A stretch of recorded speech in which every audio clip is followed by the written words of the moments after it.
Hi guys, I'm Adam Wilborn from WhatCulture. He's Michael Hamflett from WhatCulture, and everyone is, of course, still talking about Netflix's documentary on Vince McMahon. We are here to tell you the truth that Netflix didn't tell you in that doc, although, Hamflett, it's not quite as simple as that, is it? Not really. We kind of imagine that, obviously, with it being a life as varied and as complex as Vince McMahon's, there would be certain things that Netflix would maybe choose to leave on the cutting room floor, maybe things that would make sense within our bubble, but less so outside of it. However, in the defence, kind of Netflix, they did get through a lot of things. The problem we found, and it was one that we sensed was existing as the conversation built this documentary, was that maybe when they could have asked a second question, they didn't. When they could have dug a little deeper, they didn't. And that's what we're going to try and do, for the most part, with the things that Netflix did actually raise, but then chose not to sort of pull back the cover on. Yeah, not going to go into quite as much detail as many fans were hoping for. Yeah. Let's start with the Rita Chatterton case. Yes, I want to caveat all of this video with the fact that I will be looking at my phone a lot because, again, all of this requires a lot of background reading and sourced material based on all of the stories and scandals that have littered Vince McMahon's life. This one, ironically enough, actually does get almost the coverage it warrants within the documentary. They speak of the Rita Chatterton case in some detail, I think in episode 2. They ask Vince McMahon about it directly, and then in one of the most telling and chilling moments of the documentary, he talks about things such as statute of limitations and brings the nature of the accusation into question rather than the story itself. Linda McMahon is not asked for comment at this time, nor is she really brought into the conversation on any of the extramarital affairs and aspects like that in Vince McMahon's life, the sexual-based scandals, stuff like that. But then there is a little flash of information at the very end that says there was a settlement years later between Rita Chatterton and Vince McMahon.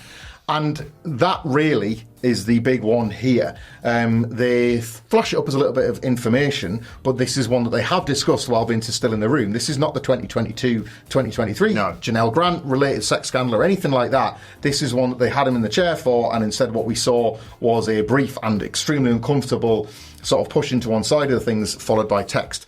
Would it not have been interesting to kind of push on the settlement and on the discussion maybe into why things are settled and indeed power dynamics and things of that nature? We're going to get back to that a little bit later on.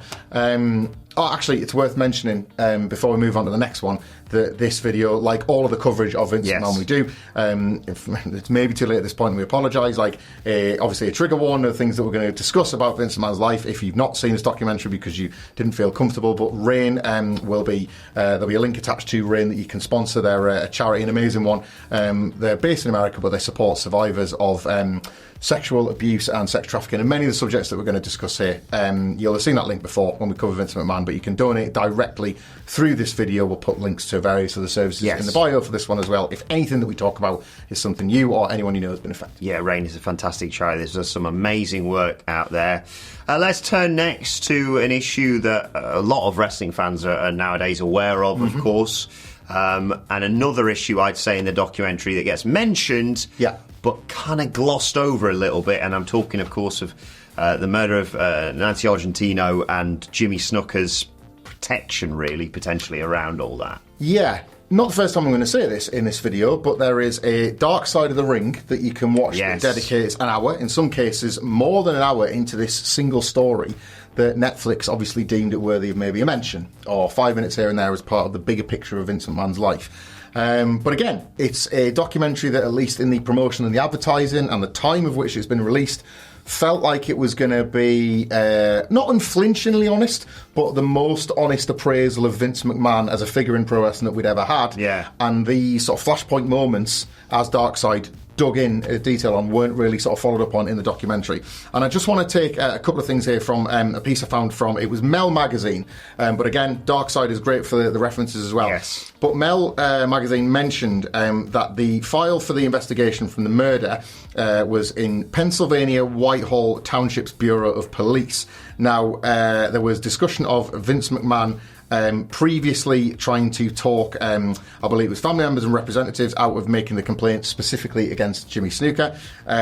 The television tapings in Allentown, which borders Whitehall, allows people to make mention of the fact that WWE is very sort of helpful for the local economy and did have anything to do with that. And really tellingly, in Superfly Jimmy Snuka's own autobiography, there is a passage that just reads, "Shortly after Nancy's death, I was questioned by police and let go. At one point, I went with Vince McMahon Jr. to either a court or a law office. I don't remember which because I was still in shock. All I remember is he had a briefcase with him. I don't know what happened. I think Vince Jr. picked me up from the hotel and took me there. He didn't say anything to me. I don't know if he gave Nancy's family money or anything." And obviously, Jimmy Snuka would later serve in court before his death on this. I would have liked, and I imagine other people that were interested in this case specifically might have liked to hear more of Vince McMahon's side of Jimmy Snuka's story, let alone the other people that were sort of involved in that up to that point. You know, like if all of this did play out and he did have involvement with his contact with the police or with legal authorities or anything like that, as illustrated in public documentation in wrestler biographies and the like, presumably there would have been a window of opportunity to maybe ask him about that. Yeah. What was your lived-in experience of that? Yeah, and as you mentioned there, along with many of the issues that we're going to bring up here, an excellent Dark Side of the Ring. Yeah. Love that series, and I think they cover some of the issues we're going to talk about here in such great detail. Let's talk about wrestling unions. It's something we often talk about here on the channel, and there was a glimmer of hope briefly. They talk about it in the doc with Jesse Ventura and Hogan squashing that, telling on him basically to Vince McMahon, and it's sort of gone, well, there you go, there goes the hope of any wrestling union, but again, there's more detail there. Yeah, I thought it was snitches that got stitches, but apparently it's the wrestlers that don't get a union because of the snitch that do instead, because years and years and years of damage done to pro wrestlers maybe could have been resolved or taken a bit more care of or been more supported had they been able to join a union, something that has never happened in pro wrestling as a result, hasn't happened to this day. And look, I don't want to get into sort of a political debate on the pros and cons of unions, and plenty of wrestlers other than Hulk Hogan might not want them as much as the ones that might or might see the benefit. It's not really about that. It's just about the fact that it's not really established beyond Hogan stooging Jesse Ventura to Vince McMahon and that being a little event that took place around WrestleMania 2 as being any more meaningful than that. It feels like it's played out as like an event that took place at work one day and we all moved on. Yeah. You have to look at the impact of that. You have to look at the legacy of that decision not being taken and how wrestling might have changed going forward and the way in which the business would have operated differently, perhaps with the health of the wrestlers a little bit more in mind, because look at what is to follow that we will get to as we go through this documentary and how things could have been different. Was it worth, beyond just getting Vince McMahon plus some clips to retell the story, actually looking at what that huge decision in 1986 changed about everything else that was to come, like a butterfly effect. Yeah, absolutely. Maybe off the back of unionisation never taken, in what many wrestlers who were there at the time believed was the one time it might have stood a chance. Jesse Ventura, knew of the value, went off to Hollywood, got his SAG card, found a different way to protect himself throughout his life. So, it does make you wonder about how, if you're a casual viewer of this, and we know plenty are, we've all sort of got anecdotal cases of people seeing the thing in the top 10 on Netflix. It is absolutely penetrating the bubble. But will casual viewers really stop to think,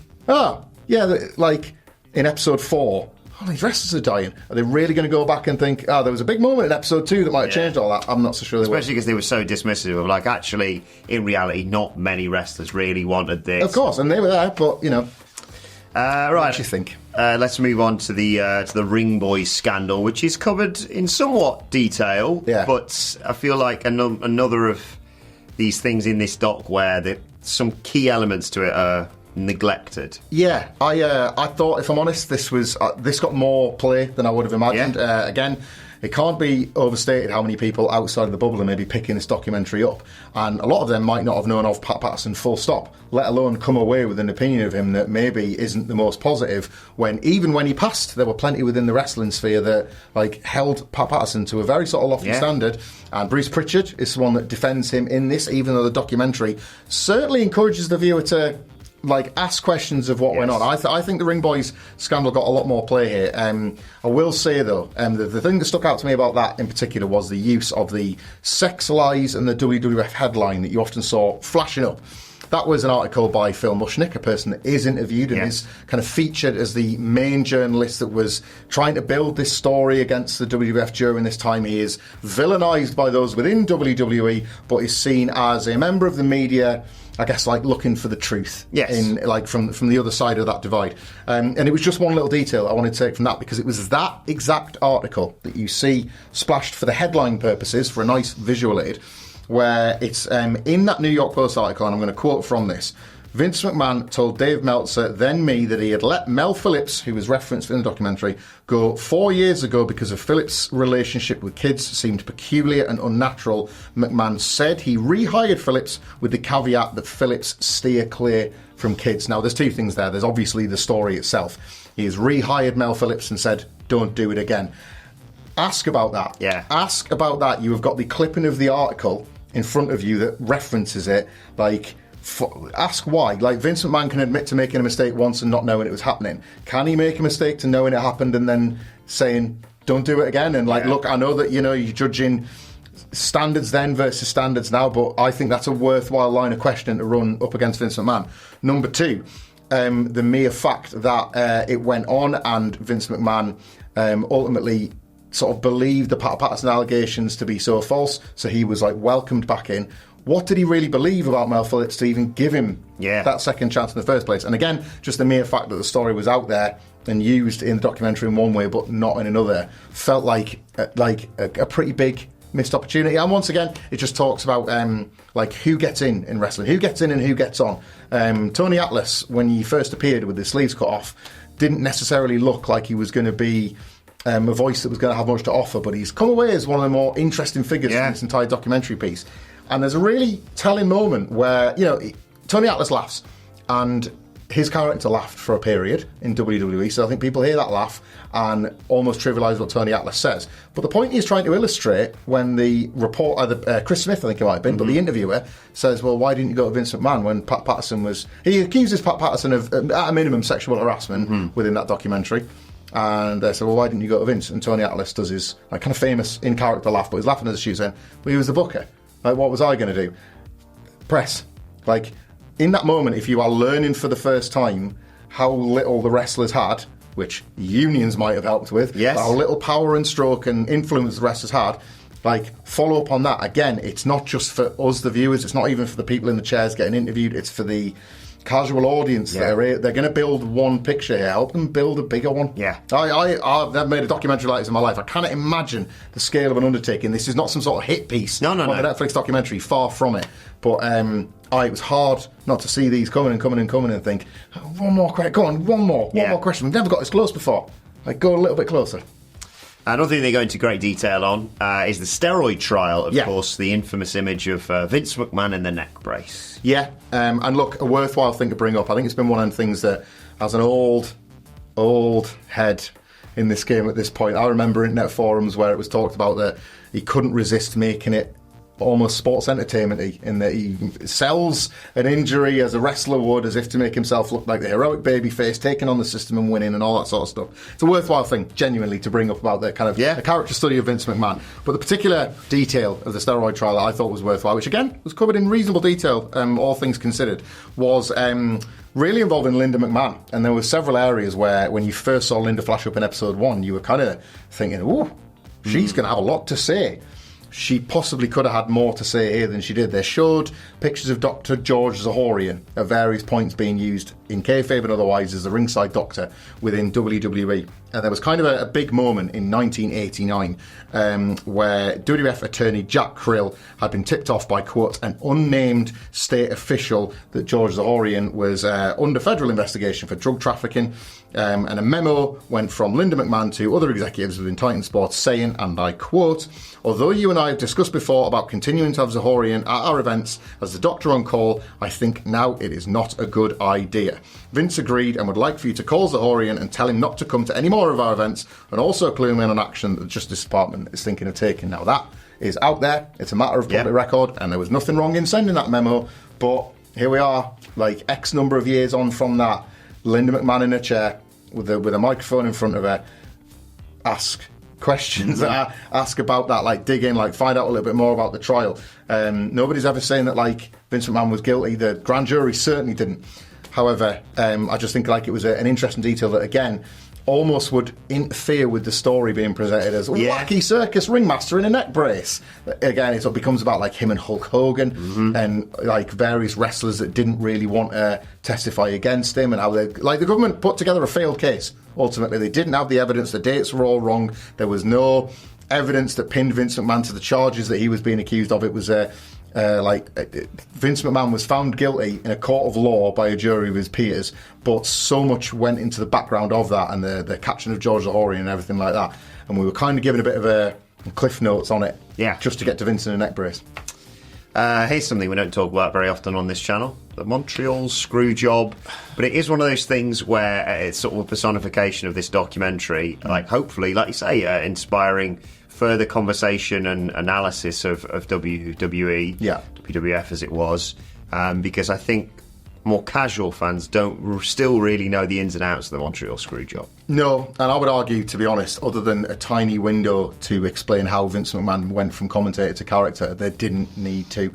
Other than if you want to say, well, with a union, Bret Hart might have stood a better chance of not getting screwed in Montreal. However, I'm almost guilty bringing this up because it's so trivial compared to the stuff that, like, I don't want to trivialise a legitimately traumatic event in Bret Hart's life as this was, but if you sort of rank it up against the other ones, it's basically a small part of the Mr McMahon story in terms of how he became a storyline figure. Everybody watching this is not going to need me to tell them that Bret Hart was not going to turn up on Nitro the next night. It's a stupid lie, still told because they think if they tell it loud enough people will think it's true. Just aside from that, I think it's one legal detail that was missed out. And again, you watching this will know. You will know this. Phil, you will know this because we taught the subject to death. He had a creative control clause in his contract. So legally, even without a union, that man was banged to rights to ask for the finish to go the way he wanted. That contract was broken. Now, whether or not Bret Hart punching Vince McMahon in the aftermath was a sort of the kind of incident that resulted in both them thinking, score draw, walk away, let's never. But the reason why it even was a matter of, he's arguing the finish so-and-so was because he had a legal right to do so. He would have dropped it the next night, basically. He would have dropped it to several wrestlers on the night. It was it was just a matter of, this is all stuff you've heard a million times. It was just interesting to me that, like, in the telling of the story, and some great Wrestling with Shadows footage spliced in and all, and I like talking heads in pro wrestling and the like, but even the casual audience weren't being given the full picture when you could have done it in a minute and a half? Yeah, exactly. A really heartbreaking moment now, of course, which is yet again covered brilliantly by the lads behind Dark Side of the Ring. Yeah. The death of Owen Hart. Yeah, Dark Side of the Ring do a wonderful job. Martha Hart shows incredible bravery to even go on and explain in the detail so much about what happened to Owen that day, and it's not something we can really touch. I would also recommend Hartley because it came before Dark Side of the Ring, so much of the initial research was done with his exceptional journalism. John Pollock's The Final Day of Owen Hart, it was an audio documentary he released on the anniversary of his death in 2019, and he interviewed various people that sat with Owen that day. But the little takeaway I want from that, because again, Dark Side will cover so much, is the mention of the quick release snap shackle. Those were words that we all became very familiar with when the Dark Side documentary aired especially. But Vince McMahon obviously talks about it being an accident, and there are certain ways the coverage is used and it goes back and forth. And I think it deals with the topic sensitively enough. It's not necessarily an issue of how... I wouldn't say the death is trivialised as such. No. But we're speaking about specifics here. And the functionality that ultimately Owen had was the functionality that the company wanted. This was from the documentary at the time, despite pushbacks from a respected and reliable rigger, somebody that was a contractor in prior rigging segments that had featured Shawn Michaels and The Undertaker, Joe Branham. In Martha Hart's book, it says on at least 3 occasions, Branham vehemently refused to lower a human with it. The two sides subsequently separated, that's WWE and Joe Branham. Weeks before Over the Edge, Branham offered WWE a quote to safely perform the similar stunt with Owen Hart in the Blue Blaze Gate on the May 10th Monday Night Raw shortly before he passed, but he was charging $5,000, which WWE deemed too high. The conversation, really, but this is just my own personal opinions, by the way. For the first time, they asked Vince McMahon, would you have carried on the show if it was Shane McMahon? This, you may remember, was something that came up in the John Pollock documentary by Michael Landsberg, who was sat on a plane home wishing he'd asked the question. I was like, that was what I should have asked. We got it. We got the question outright, and Vince says, yes, I would have continued. Would have continued if it was Shane. Would have continued if it was me. Made a note about fans being in the dark at the time. So even saying they didn't see it. Yeah. So had they have seen it, maybe they'd have cancelled it. They showed a clip of the blood on the ring. It is worth pointing out that while the blood did have trace of DNA in it, a lot of that blood stain came from a bloodbath earlier on. There was a little bit of creative license, but it was some human blood in there. Enough time has passed that even the documentary, I feel, should have had one voice in there say, why was it left to Vince McMahon, the WWF owner, to choose to continue the show? Yeah.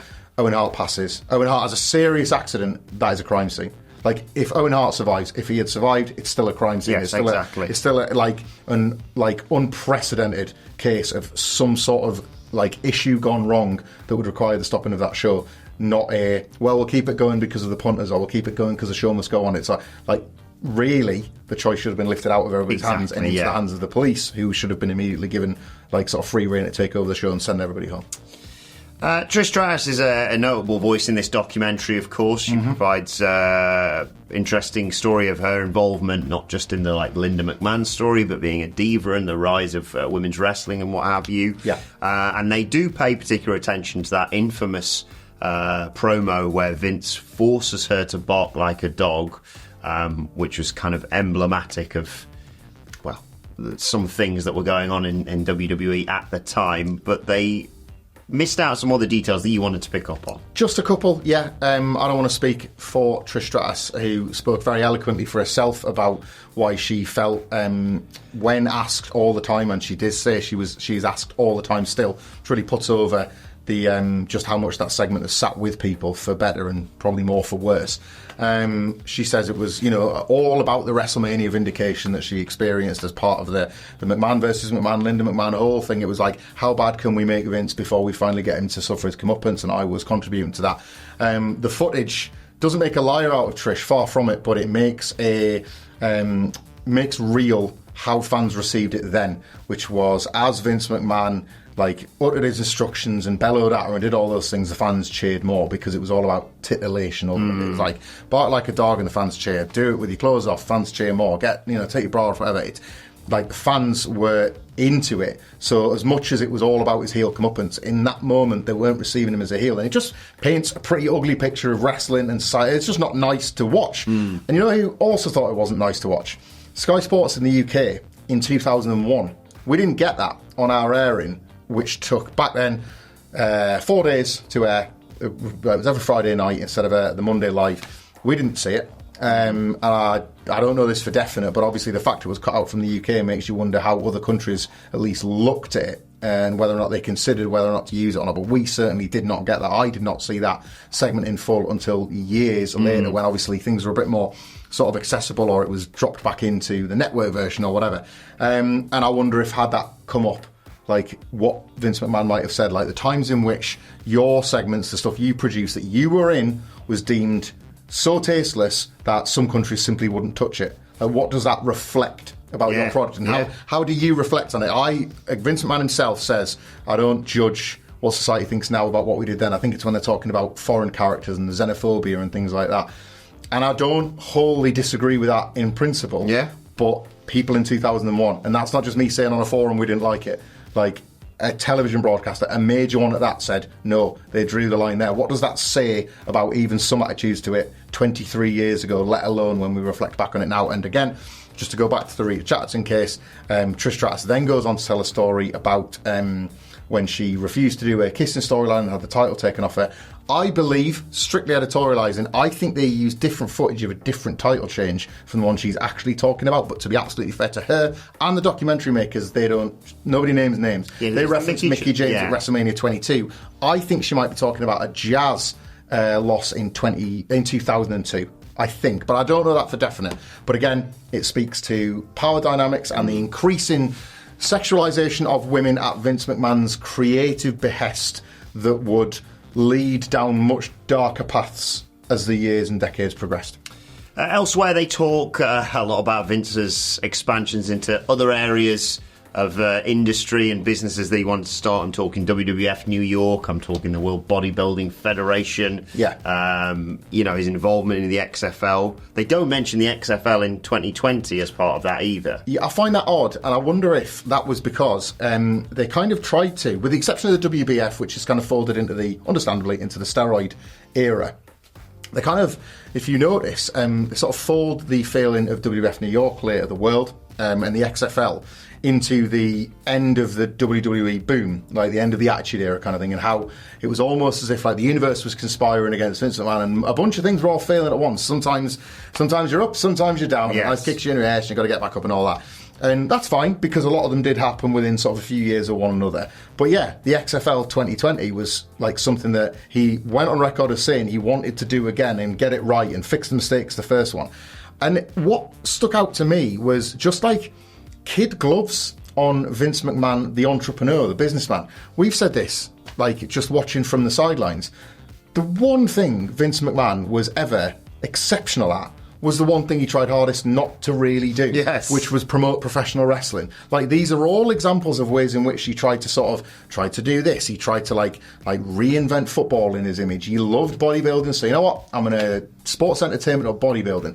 He talks about saying no to Shane McMahon when he wanted to buy UFC. I don't think UFC exists if WWE buys it, because based on his other attempts to diversify, it probably would have gone out of business, and like another fighting league has to step up in the place of the dead UFC.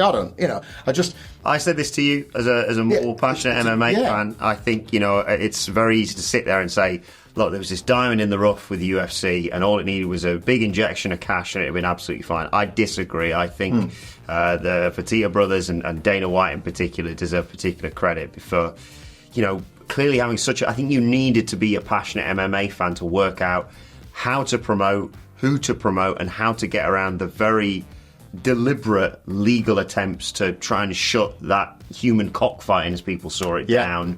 And I think a bit of razzmatazz wouldn't necessarily have fixed that. I just find as well, like, look, business people are allowed to, moguls are allowed to fail. That's not what I'm saying. It's like, I'm not, of all the things that we can drag Vince McMahon for, failed businesses like are relatively low on the list. But this is not some sort of WWE bro show. It's a documentary where you can tell the truth and assess and analyse why they failed and what was he responsible for in the failings of. The closest you get is the clips of the Bob Costas interview where the XFL is on its ass and you can see he's kind of like getting extremely defensive of it. But that, again, just is kind of folded into, he's a maverick, he's got this temperament, and then it goes off to the family, and like, that's Vince, that's it. Like, well, yeah, but he's a billionaire, and he's made some pretty substantial mistakes. What's that about? Sticking with the failings part of this documentary, they touch on WWF becoming WWE, the lawsuit, obviously, with the World Wildlife Fund. Yeah. Another really interesting way of presenting this, because you and I talked back in the day when WWE had their version of the documentary, and they said, yeah, we just felt it was time to change the name, and that obviously was not the case. No, they would have never gotten away with that on a Netflix documentary like they did in their nonsense Ruthless Aggression piece all those years ago. But again, I just want to do a little bit of reading here, because this was from Sporting News. They've at least balanced that it was about a lawsuit, and it was about the fact that, long story short, World Wildlife Fund had it first. But it isn't as simple as that. And the documentary, again, suggests, we've got to take the L. We're entertainment anyway. Let's make the change. Let's try and move forward. I didn't like it, but I had to do it. Well, if you didn't like it, why didn't you stick to the agreement that you'd made? Exactly. Vince? Because it was Linda McMahon speaking to the New York Times in 2002, noting that we registered our name in the early 1980s, and the Wildlife Fund did not raise any challenges. But in 1993, WWE got an injunction in Switzerland, and this is according to Forbes. The World Wildlife Fund had concerns about the attention the logo was getting, the WWF logo. You can picture the block one, or just WWF written down, I guess, because there was so much press about the steroid scandals, about the Ring Boys. If you're imagining a newspaper headline, it just says, well, the Phil Mushnick one, sex, lies, and the WWF. There's not a panda or a wrestler on there to sort of determine the difference. So they've got very reasoned arguments to say, right, you're kind of using our initials. We know there's a difference between what we do and what you do, but, people that just see a headline on their way past to work might not.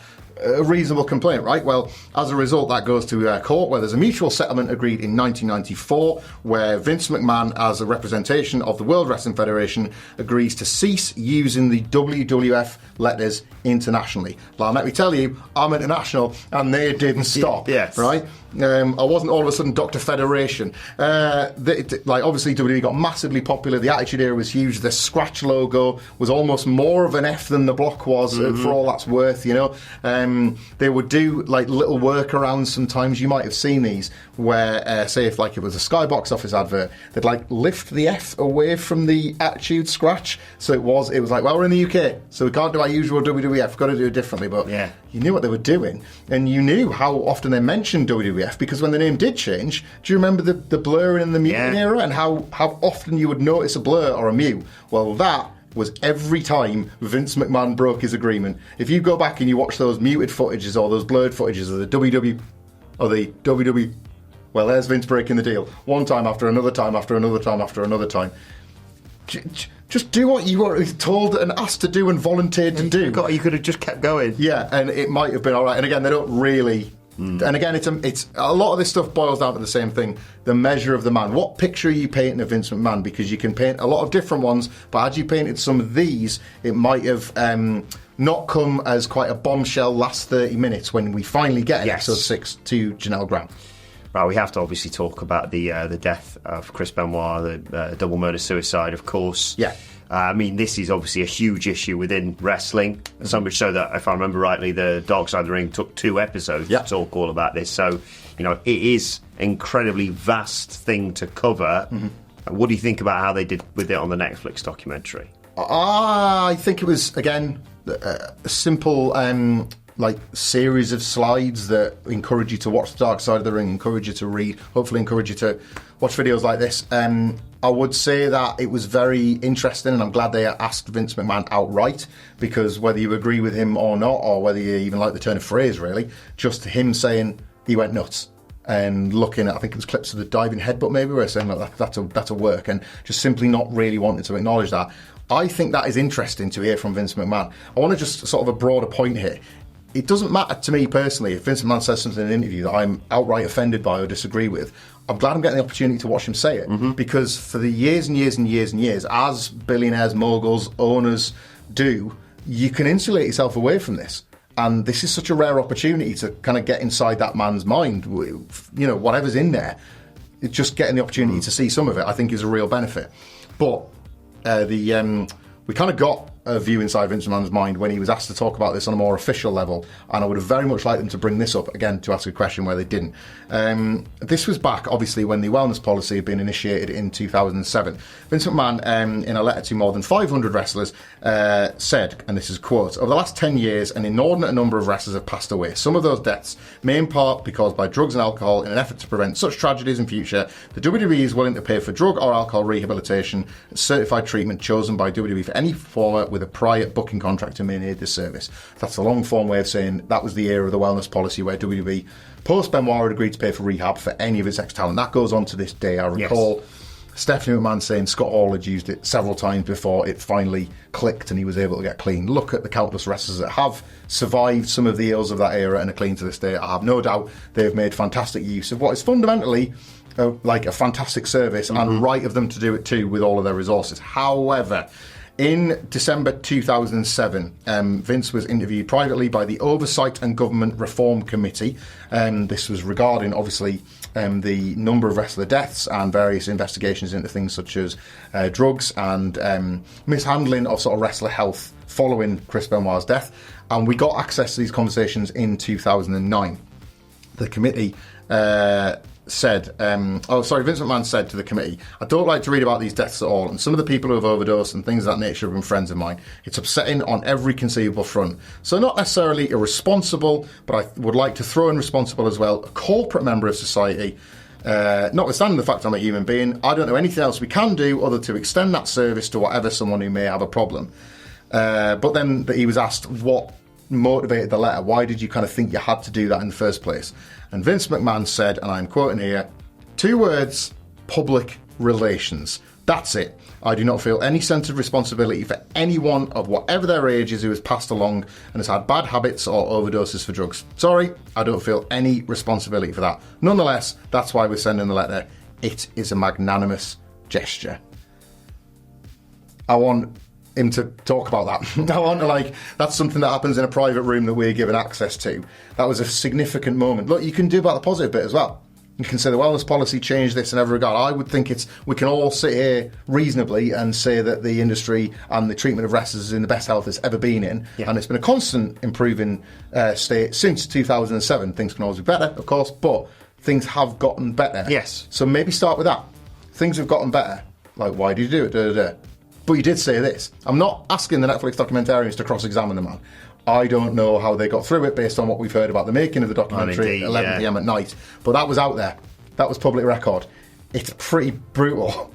Again, what picture are you painting of him, and what could you have painted had you just put those words back in? They pushed it back on him when he was talking about how his raiding of the territories was different from Ted Turner's raiding of him. They actually pushed back on that, and look what we got. Look how he kind of talked himself into a corner, admitted he could be a hypocrite, admitting there's about 3 Vincent McMahons on the go at any time. Even if we just got that on some of these stories, what a difference this documentary could have made. One thing I'd like to hear him talking more about as well was the Ashley Mazzaro case. Yeah. Something actually we got more of an update on this year, of course. Yeah. Again, it's if this sort of is uncomfortable subject material, then please feel free to skip along. The Netflix documentary did, again, it didn't probe, but it did raise the fact of some of the awful things that happened to Ashley Mazzaro on a military camp. But it was very careful in discussing what the company did or did not know about that. But we have information on that. Tim Marchman did some brilliant reporting for Vice in February 2004, and I'm just going to read from that. The article says, in a previously unpublished statement given before her 2019 death by suicide, Ashley Mazzaro said company founder Vince McMahon sexually preyed on female wrestlers and that she was punished for rejecting his advances by being given bad scripts she believed were meant to destroy her reputation, behaviour she said he was known for. Now, they do play that clip, if you remember, where he makes her cry on screen, and you wonder if that might be the sort of segment she's referring to. Paul London has quite boldly gone on record and talked about how she would just be in tears at some of the the things that she was kind of being made to do as a character at the time. The article goes on. The statement was given to her lawyers as they worked a sworn affidavit published shortly after her death, in which she said she was raped on a military base while in Kuwait on a WWE tour and that management covered it up. The attorneys ultimately left it out because it wasn't relevant to central claims in the lawsuit which they were representing, which concerned concussions. Mazzaro added, I felt extraordinarily uncomfortable, describing what she said were McMahon's attempts to get her to come to his hotel room alone late at night. He began calling the hotel room and my hotel room phone and my cell phone non-stop. Vice News did go on to report that WWE has publicly denied that the upper management knew about the rape allegation, but that it was untrue. However, a lawyer for the former executive John Laurinaitis said that he and most of upper management were aware of it, a claim which was corroborated by previous statements by a former WWE doctor. That, of course, came when John Laurinaitis was named in the Janelle Grant suit, and if you recall, initially kind of came forward with his own statement that he too felt like he'd been coerced, I think is one of the words, by Vince McMahon. Mazzaro she was released obviously in 2008, and she asserts that she saw McMahon, quote, making out with female wrestlers in the locker room and that he sexually harassed her. She also said that after she rejected his advances, he wrote demeaning scripts for her to perform that she inferred were meant to end her career, destroy her reputation. She details 2 of McMahon's long-serving lieutenants counselling her on how to deal with his behaviour. And again, we kind of, if it feels like we're going over old ground, what does that tell you? It tells you about patterns of behaviour. And it's an awful thing that happens to Ashley Mazzaro, and I don't know if there's such a thing as peace or justice or anything like that, but it just feels like with McMahon having such direct involvement in it, I felt like the documentary did its best to use footage and editing to tell you the story, but could they have used reporting that's already out there to tell it to? Yeah. As we mentioned at the top of this, we have gone into detail more on some of the issues that were covered in the documentary. Yeah. But we wanted to sort of expand on that. But there was one thing that was missing that we did want to discuss with regards to Vince McMahon, WWE, and the Netflix documentary. And that is, well, not only the Saudi Arabia deal, but the infamous stuck on the tarmac moment. Yeah, full disclosure, when we were going to make this video in advance of the documentary dropping, we kind of got together a list of all the, for the want of a better phrase, headline incidents and scandals in Vince McMahon's life and career. And as we've gone through one by one, this is kind of how the list played out, and that's why we've ended up fleshing them all out. This was the last one on the list, and WWE's relationship with Saudi Arabia. Look, it's all above board, regardless of what you think about it ethically, morally, or any of that sort of stuff. They don't shy away from it. Quite the opposite, in fact, if you look at Crown Jewel 2018 following the death of Jamal Khashoggi. So they, at least as a company, have kind of made their peace with how to promote it. And I guess in that regard, there was maybe no reason to talk about the deal itself. But the 2019 stuck on tarmac moment felt like there was almost no way back for this Saudi Arabia relationship until it was very awkwardly resolved. Again, for those that don't remember, there was an episode of SmackDown on a Friday that followed just 24 hours after one of the PLE specials, where the card was full of NXT wrestlers. Why? Because the main roster was still in Saudi Arabia at the behest of Vince McMahon. The flight back at the time was reported to have experienced aircraft problems and mechanical issues. And Atlas Air, the plane's owner, said that repairs would be made. However, the Hindustan Times had comments from Hugo Savanovic, remember the former WWE commentator? Yeah. And he stated he was told a different explanation for the delay by a WWE executive as well as a source in Saudi Arabia. So double sourced here. Hugo Savanovic claimed that because Saudi Arabia had failed to pay WWE millions of dollars for the previous shows, there would have been, I think, 3 by this point, Vince McMahon had stopped the television feed for Crown Jewel from being broadcast in Saudi Arabia. So the show that everyone else in the world could watch, Saudi Arabia couldn't. Leading to, it's unbelievable to read this, Crown Prince Mohammed bin Salman retaliating by stopping WWE's charter plane from leaving. All right. Dave Meltzer was then following up on the reporting by noting that WWE had not been paid for their shows in Saudi Arabia, but WWE were paid $60 million approximately 2 hours before Crown Jewel. So if money is changing hands this late in the day, all of a sudden the story starts to take shape, doesn't it? According to Meltzer, 20 WWE employees, including 12 wrestlers, managed to leave Saudi Arabia on private jets without any delay. This included Vince McMahon, Kevin Dunn, Brock Lesnar, Paul Heyman, Hulk Hogan, Ric Flair and Tyson Fury. Meltzer quoted that the delayed WWE wrestlers were disbelieving of whether mechanical issues had really occurred because of the presence of military police, and it took 24 hours before the wrestlers were allowed to leave. Meltzer also stated that WWE wrestlers were angry at Vince McMahon for leaving without them.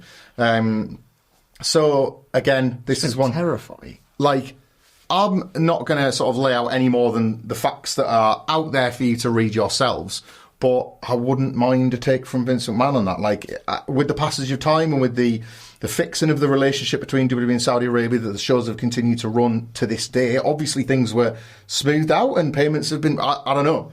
But do you know who does? Vince McMahon. Yeah. And there he was in 2021... yet again, kind of not being asked. We go right through to 2022, and the documentary ends, of course, with the final charges and the reveal that nobody other than, briefly, in 2024, Bruce Pritchard returned to do any further interviews. And it's very much seen... You asked him about the show going on after Owen Hart's death. Surely you need to ask him, Jamal Khashoggi is brutally murdered and dismembered, and you're the first, as far as I'm aware. I think so, yeah. The show went on. Like, there were media outlets asking about that. Again, there were multiple times when you could ask if the show must go on, and that was one of them. Yeah. But, again, sort of to round this off, WWE are named in the Janelle Grant sex trafficking lawsuit, as is John Laurinaitis, a person that is not named at all once throughout the entire 6 episodes. And it does feel like they want to end the documentary on this. Vince McMahon didn't return for comment. Vince McMahon has done this. Vince McMahon has done this. And I just wonder if the fact that WWE continues to work with Saudi Arabia, like it will continue to work with Netflix from January, had anything to do. I don't know. That's only my speculation. But as a fan, I would have loved to hear the full story and learn the entire truth beyond what a reputable Dave Meltzer, in my opinion, has offered there, and what Hugo Savanovic and double source stories are telling you. Nothing I've said on this, like, God forbid, because I'm a stupid idiot on the internet, hasn't been checked and sourced and verified by real journalists that do real good work. And I encourage you, having watched this, to go and look into those stories further. We could have gone hours, like, relaying some of the stuff that has been out there for you to read for years. But maybe that's why, throughout this documentary, my wrestling brain, and I know this from other people as well, why it was like, yeah, but what about that? But what about that? But what about that? And look, if for nothing else, when your friends, your partners, your loved ones that may have no interest in wrestling say, God, I can't believe he did that, you can say, well, it's just a cherry on the icing on the cake there. Yeah. What about this? What about this? What about this? Yeah, let us know your thoughts on everything we've discussed in the comments section below. Of course, all credit to Michael Hamflett, who did some brilliant research for this. And as we mentioned near the beginning of this video, we'll stick the links to RAIN. It's a fantastic charity. It does amazing work. Please do donate if you can. But for now, thanks for watching. We'll see you soon.